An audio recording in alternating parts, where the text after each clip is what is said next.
안녕하세요. 반갑습니다. 오복음TV와 함께하는 복음으로 보는 성경 욥기 23장입니다. 자, 욥기 23장은 엘리바스가 세 번째 이야기하고 난 다음에 23장, 24장은 욥의 답변입니다.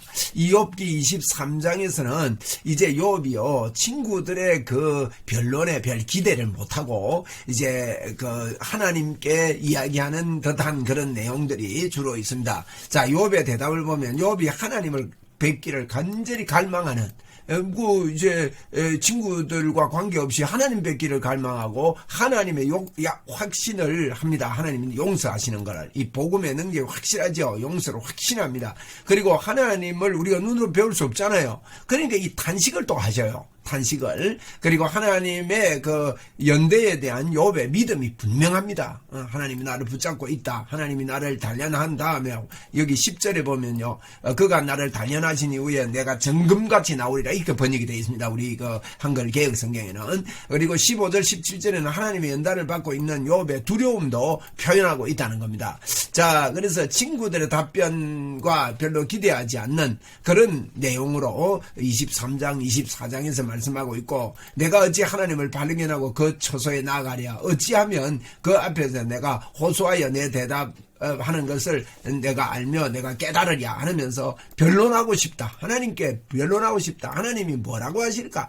나 하나님하고 변론하면 뭐라고 하실까 하는 그런 심정을 토로하고 있습니다. 근데 이제 그 10절에 보면 내가 가는 길을 그가 아신다.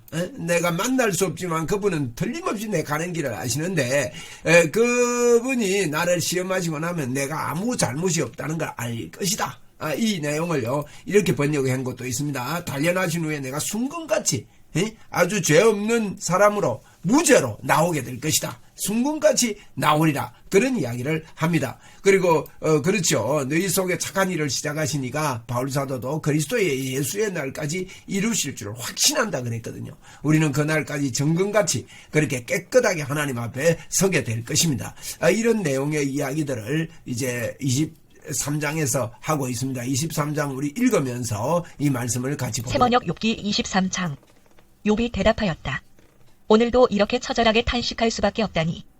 내가 받는 이 고통에는 아랑곳 없이 그분이 무거운 손으로 여전히 나를 억누르시는구나.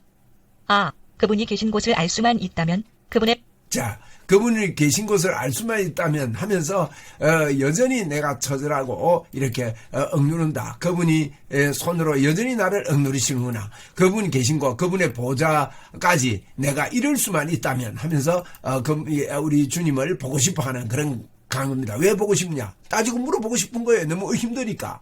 그죠? 보좌까지 내가 이룰 수만 있다면 그분 앞에서 내 사정을 아뢰련만, 내가 정당함을 입이 닳도록 변론하련만. 하나님 앞에 내가 정당하지 않습니까?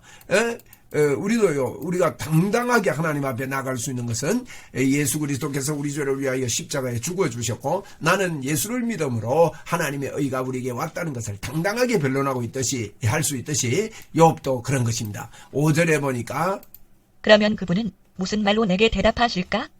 내게 어떻게 대답하실까? 하나님이 힘으로 나를 억누르실까? 그렇지 않을 것이다. 내가 말씀을 드릴 때에 귀를 기울여 들어 주실 것이다. 하나님 대면에서 이렇게 이야기하면 하나님 나를 너 잘못한 거 아니냐 하면서 억누르지 않고 대면에서 나를 들어주실 것이다. 이렇게 확신을 하고 있습니다. 7절입니다. 내게 아무런 잘못이 없으니 하나님께 떳떳하게 말씀드릴 수 있을 것이다. 내 말을 다 들으시고 나서는 단호하게 무죄를 선언하실 것이다. 네, 말을 다 듣고 나서는 단호하게 하나님이 무죄를 선언하실 것이다. 단호하게. 이게 얼마나 확신이 있습니까? 우리가 예수를 믿음으로 우리를 하나님의 의로 우리를 부르시죠. 아브라함이 믿음으로 구원받았냐, 행위로 구원받았느냐 하고 로마서 4장에서 그러면서 아브라함이 행위로 구원을 받았으면 마땅히 자랑할 것이 있으려니와 하나님 앞에서는 자랑할 것이 없다. 믿음으로 구원받았다면서 아브라함이 행위 하나를 거론하지 않습니까? 아브라함 100세가 되어 사라의 태에 죽은 것 같은 거, 아브라함의 태에 죽은 것 같은 걸 알고도 그는 견고하여져서 믿음이 흔들리지 않았다. 그것을 하나님은 의로 여겼다 그랬는데, 이걸 창세기를 보면요, 하나님이요 100세나 되어서 안 흔들린 게 아니라 많이 흔들렸습니다. 이삭을 낳기 전에 많이 흔들리고 웃기도 하고 또 이스마엘도 낳기도 하고 하는 그런 흔들림이 있었지만은, 하나님께서는 그런 것들을 보지 않고 아브라함이 하나님을 믿은 것을 보고 아브라함에게 믿음이 없이 흔들리지 않고 단호하게 그렇게 그렇게 견고했다. 이렇게 말씀을 하시는 겁니다. 우리에게도 하나님께서 우리의 잘못을 보는 게 아니라 예수 그리스도의 십자가를 보므로 말미암아 우리도 무죄로 선언하실 것입니다. 자, 8절입니다.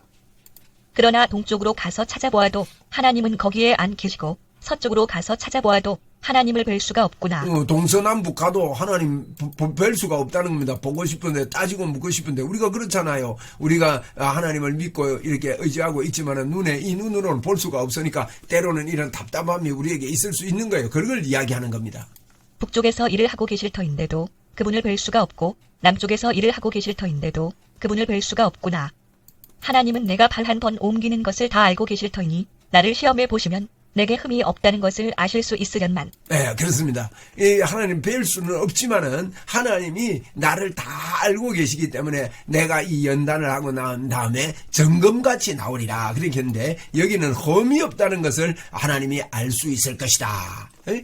이 느낌표 아닙니까? 알 수 있으련만 흠이 없다는 것을 분명히 하나님이 증명할 것이다. 나는 점검처럼 순수한 검처럼 그렇게 흠이 없다는 걸 주님이 인정해 주실 것이다 하는 것을 욥은 고백하고 있는 겁니다. 이 복음의 고백입니다. 복음의 고백이 아니고는 우리는 점검같이 나올 수가 없는 것이죠. 11절입니다. 내 발은 오직 그분의 발자취를 따르며 하나님이 정하신 길로만 성실하게 걸으며 길을 벗어나서 방황하지 않았건만. 네, 절대로 내 발걸음은 방황하지 않았다고 이야기합니다. 그렇습니다. 주님이 우리와 함께 하시고 우리를 붙잡고 계시기 때문에 우리는 승리의 삶을 틀림없이 살게 되는 거죠. 12절입니다. 그분의 입술에서 나오는 계명을 어긴 일이 없고 그분의 입에서 나오는 말씀을 늘 마음속 깊이 간직하였건만. 예, 자, 이게 뭐냐. 그분의 입술에서 나오는 계명 어긴 일이 없고 그분의 입에서 나오는 말씀을 늘 마음속에 깊이 간직했다.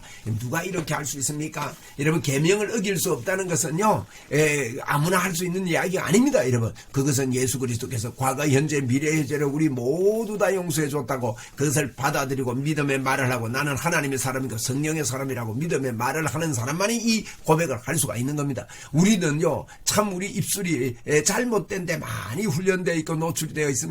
그것이 겸손인 줄 알고 우리는 그렇게 말하는 걸요, 습관이 되어 있어요. 나는 연약하고 부족하고 넘어지기를 잘하고 하나님을 떠나 살고 이런 표현들을 참 많이 하는데요. 여러분, 그렇게 표현하면요, 나는 하나님을 떠나 사는 사람입니다. 자주 떠나는 사람이라고 나 자신을 각인시켜 버립니다. 여러분, 말대로 되는 겁니다. 우리는 그렇지 않습니다. 주님은 우리를 늘 함께 하십니다. 그분이 우리를 1분 1초라도 떠나지 않고 우리를 인도하시는 분입니다. 그걸 고백을 해야 됩니다. 나는 그런 사람이다. 나는 하나님이 붙잡고 있는 사람이다. 이 고백이 욥의 지금의 고백이라는 겁니다. 고통 가운데 있고 어려운 가운데 있지만 이와 같은 고백을 하는 욥을 보고 우리는 이 복음의 능력을 우리도 고백해야 합니다. 13절입니다. 그러나 그분이 한번 뜻을 정하시면 누가 그것을 돌이킬 수 있으랴? 한번 하려고 하신 것은 반드시 이루고 마시는데 네. 하나님이 가지고 계신 많은 기회 가운데 나를 두고 세우신 계획이 있으면 반드시 이루고야 마시겠기에. 네, 지금 고통을 두고 하는 이야기지만 하나님의 계획은 반드시 이루어지는 거예요. 하나님의 계획 중에 여러분 우리를 어렵게 하시고 예수 그리스도를 십자가에 내놓으시고 우리를 대속죄물로 주실 것을 주님은 약속하신 것 아닙니까? 그래서 욥의 이 고난이 예수 그리스도의 고난을 여러분 상징하고 있다는 것도 우리가 아울러 보면서 이 성경을 보고 있습니다. 15절입니다. 나는 그분 앞에서 떨리는구나. 이런 것을 생각할 때마다 그분이 두렵구나. 네, 주님이 반드시 하신다는 것을 알고 욥의 이 당하는 고통이 너무 두렵고 떨리는 거죠. 우리 예수님도 요 십자가의 고통을 할 때 땀방울이 빗방울이 되도록 얼마나 두려워하고 떨었는지 모릅니다. 16절입니다. 하나님이 내 용기를 꺾으셨기 때문이고 전능하신 분께서 나를 떨게 하셨기 때문이지 내가 무서웠던 것은 어둠 때문도 아니고 흑암이 나를 덮은 탓도 아니다.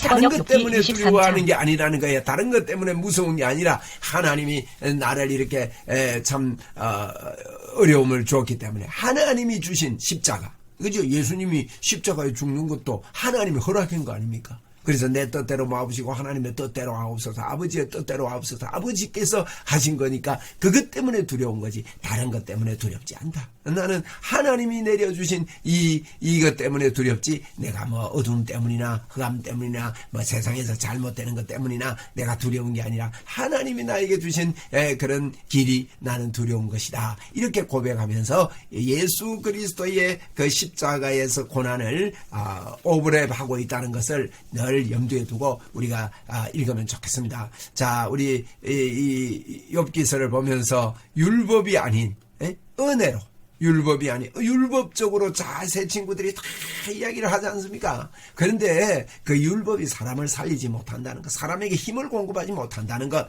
우리 하나님이 우리의 하나님 편에서 하나님이 나와 함께 하시고 나를 정죄하지 않으시고 영원히 나와 함께 하시는 것을 고백하고 그것을 돕고 이렇게 할 때에 힘을 얻을 수 있다는 것을 깔고 있다는 것을 우리가 보면서 성경을 이렇게 해석을 해야 되겠습니다. 감사합니다.